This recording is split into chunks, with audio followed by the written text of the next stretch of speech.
दोस्तों कहीं ना कहीं कोई भी आजकल गाड़ी खरीदने से पहले एक बार इलेक्ट्रिक कार के बारे में तो जरूर सोचता है और मार्केट में ये रेवोल्यूशन लाया है इलॉन मस्क की सोच और उसकी कंपनी टेस्ला ने। इसी रेवोल्यूशनरी आइडिया की वजह से एक टाइम पे जहां पर टेस्ला के शेयर्स आसमान छू रहे थे, लास्ट कुछ डेकेड्स में उसके शेयर कंटिन्यूअस नीचे गिरते हुए भी दिखाई दे रहे हैं। ऐसा क्यों? वैसे तो टेस्ला इंडिया में मिलता भी नहीं है। टाटा, एमजी, होंडा जैसे ब्रांड्स के कुछ एक दो मॉडल ही इलेक्ट्रिक मार्केट में अवेलेबल है, लेकिन ग्लोबल रिपोर्ट के अनुसार 2023 तक मार्केट में इलेक्ट्रिक व्हीकल के शेयर के मामले में इंडिया सबसे नीचे है और ये भी अंदाजा लगाया जा रहा है 2040 तक भी ये ग्राफ में सबसे नीचे ही रहने वाला है। पेट्रोल डीजल तो इतना महंगा, फिर भी ऐसा क्यों? आइए जानते हैं।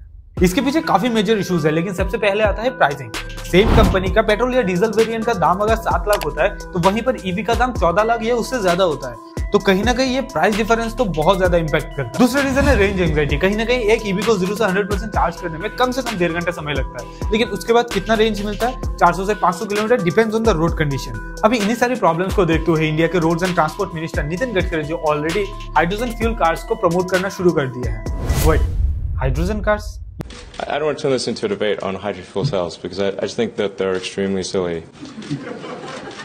यस, ये वही हाइड्रोजन कार है जिसका कुछ साल पहले तक इलॉन मस्क मजाक उड़ाते थे, लेकिन अब ये भी कंफर्म हो गया 2024 के एंड तक टेस्ला भी अपना हाइड्रोजन फ्यूल सेल वाला कार निकालने वाले हैं। सो ऐसा क्या है खास हाइड्रोजन कार्स में?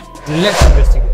वैसे तो हाइड्रोजन कार भी एक तरीके का इलेक्ट्रिक कार्स ही है। नॉर्मल इलेक्ट्रिक कार्स में बैटरीज को बार बार रिचार्ज करना पड़ता है गाड़ी को चलाने के लिए, जो एक बहुत ही ज्यादा टाइम कंज्यूमिंग मैटर हो जाता है। लेकिन हाइड्रोजन फ्यूल सेल वाले गाड़ी में हाइड्रोजन गैस को ऐसे फ्यूल यूज किया जाता है ताकि कंटिन्यूअस इलेक्ट्रिसिटी प्रोड्यूस किया जाए और बैटरी गाड़ी दोनों को चलाया जा सके। इसमें जिस तरीके से कस्टमर को रेंज एंग्जाइटी भी नहीं होता है, साथ ही साथ हाइड्रोजन को रिफिल करने में 3 से 5 मिनट का सिर्फ समय लगता है, जो काफी ज्यादा टाइम सेविंग भी हो जाता है। Wow, amazing technology, right? But आपकी जानकारी के लिए बता दूं, ये टेक्नोलॉजी नया कुछ नहीं है। साल 1937 में हिंडनबर्ग डिजास्टर हुआ था, शायद आप में से काफी लोगों को इसके बारे में पता भी हो। उस टाइम पे जर्मनी में ये सारे प्लेन्स को ना हाइड्रोजन गैस के द्वारा ही उड़ाया जाता था, लेकिन इस डिजास्टर के बाद हाइड्रोजन को एज ए फ्यूल यूज करना बहुत ज्यादा अनसेफ बोल के इस आइडिया को टोटली ड्रॉप कर दिया जाता है। Now with the technology advancement, अगर हम सेफ्टी को एंश्योर कर पाते हैं तो hydrogen can be A game changer. इसी अपॉर्चुनिटी को देखते हुए होंडा, टोयोटा जैसे ब्रांड साल 2000 में R&D शुरू कर दिया था हाइड्रोजन कार्स के ऊपर, क्योंकि हाइड्रोजन एक हाईली फ्लेमेबल गैस है और पूरे यूनिवर्स का 70% मास हाइड्रोजन से ही बना हुआ है,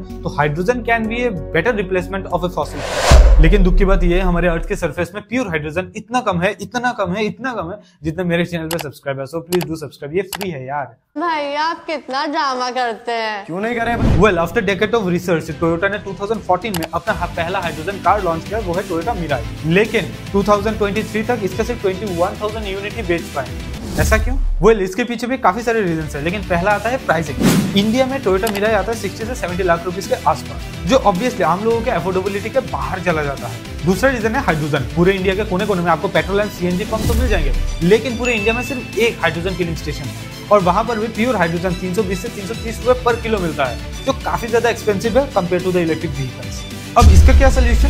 वैसे मैंने ये तो बता दिया, प्योर हाइड्रोजन धरती में बहुत ही ज्यादा कम मात्रा में अवेलेबल है, लेकिन वो कितना? 0.00001% के आसपास कुछ। लेकिन हाइड्रोजन को हम काफी सारे मेथड के द्वारा एक्सट्रैक्ट भी कर सकते हैं। इनको अलग अलग कलर से डिनोट किया जाता है और इनको एक साथ में हाइड्रोजन रेनबो भी कहा जाता है। इसमें सबसे नीचे आता है ब्लैक हाइड्रोजन। ये बेसिकली कोयला या फॉसिल फ्यूल को जलाकर हाइड्रोजन प्रोड्यूस किया जाता है, इसमें बहुत ज्यादा कार्बन एमिशन होता है। उसके बाद आता है ग्रे हाइड्रोजन, जिसमें मीथेन गैस को जलाकर हाइड्रोजन प्रोड्यूस किया जाता है, इसमें भी काफी ज्यादा कार्बन एमिशन होता है। इसी तरीके से सबसे ऊपर आता है ग्रीन हाइड्रोजन, जिसमें कोई भी कार्बन एमिशन नहीं होता है। एक्चुअली ग्रीन हाइड्रोजन को एक्सट्रैक्ट करने के लिए हम पानी का यूज करते हैं, जिसमें इलेक्ट्रिक करंट को डालकर हाइड्रोजन और ऑक्सीजन को अलग अलग किया जाता है। हम सभी ने ये प्रोसेस किताबों में जरूर पढ़ा होगा, जिसको इलेक्ट्रोलाइसिस कहते हैं। लेकिन कंडीशन ये है, इस इलेक्ट्रोलाइसिस प्रोसेस में भी जो इलेक्ट्रिसिटी यूज हो रहा है वो ऑब्वियसली एक ग्रीन एनर्जी रिसोर्स से आना चाहिए, अदरवाइज हम ग्रे हाइड्रोजन या फिर ब्लैक हाइड्रोजन में भी जा सकते हैं। वो 5 टाइम चीपर होता है ग्रीन हाइड्रोजन के मुकाबले। अब इन्हीं सारी अपॉर्चुनिटीज को देखते हुए Adani and Reliance already market में कूद पड़े हैं। बिलियंस ऑफ डॉलर वो लोग इन्वेस्ट कर रहे हैं 2030 तक इंडिया को सबसे बड़ा ग्रीन हाइड्रोजन एक्सपोर्टर बनाने के लिए। Now the hydrogen is the fuel for the future. It is really very important. Today we are importer of energy, but within 10 years the situation will change and we will be the exporter of the energy. So आपको क्या लगता है, क्या अदानी या रिलायंस ये कर पाएगा? Comment पे अपना राय जरूर बताना। बट आज भी हाइड्रोजन कार की इफिशियंसी एक बहुत बड़ा टास्क बन चुका है कार मैन्युफैक्चरर्स के सामने, क्योंकि ग्रीन हाइड्रोजन को प्रोड्यूस करने के लिए पहले इलेक्ट्रिसिटी यूज किया जाता है, फिर इसको स्टोर करना भी एक बहुत बड़ा डिफिकल्ट टास्क होता है। हाईली फ्लेमेबल होने की वजह से इसको ट्रांसपोर्ट करना भी बहुत ज्यादा रिस्की होता है। फिर गाड़ी में डालने के बाद भी इस गैस को बर्न किया जाता है इलेक्ट्रिसिटी प्रोड्यूस करने के लिए, जिसमें हीट के फॉर्म में भी काफी ज्यादा इलेक्ट्रिसिटी वेस्ट हो जाता है, जिस वजह से इसका टोटल इफिशियंसी सिर्फ 33% ही मिल पाया। वहां पर इलेक्ट्रिक कार्स में हम लोग ऑलरेडी 85% इफिशियंसी अचीव कर चुके हैं।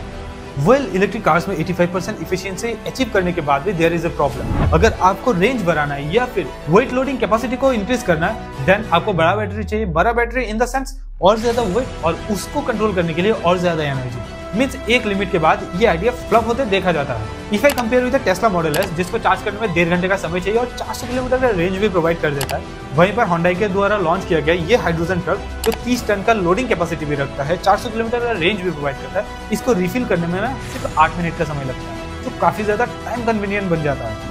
छोटे गाड़ियों के मामले में शायद हाइड्रोजन फ्यूल सेल गाड़ी आज भी उतना इफेक्टिव ना हो, लेकिन बड़े गाड़ी या ट्रक, ट्रेन या फिर रेलवे, एरोप्लेन्स के मामले में ये काफी ज्यादा इफेक्टिव होने वाला है इन फ्यूचर। इस टेक्नोलॉजी के बारे में आप क्या सोचते हैं कमेंट में बताइए। मेहनत से पूरा वीडियो देखें तो फ्री में सब्सक्राइब जरूर करके जाइए। फिर मिलते हैं बहुत ही जल्द नेक्स्ट वीडियो के साथ। Thank you so much for watching.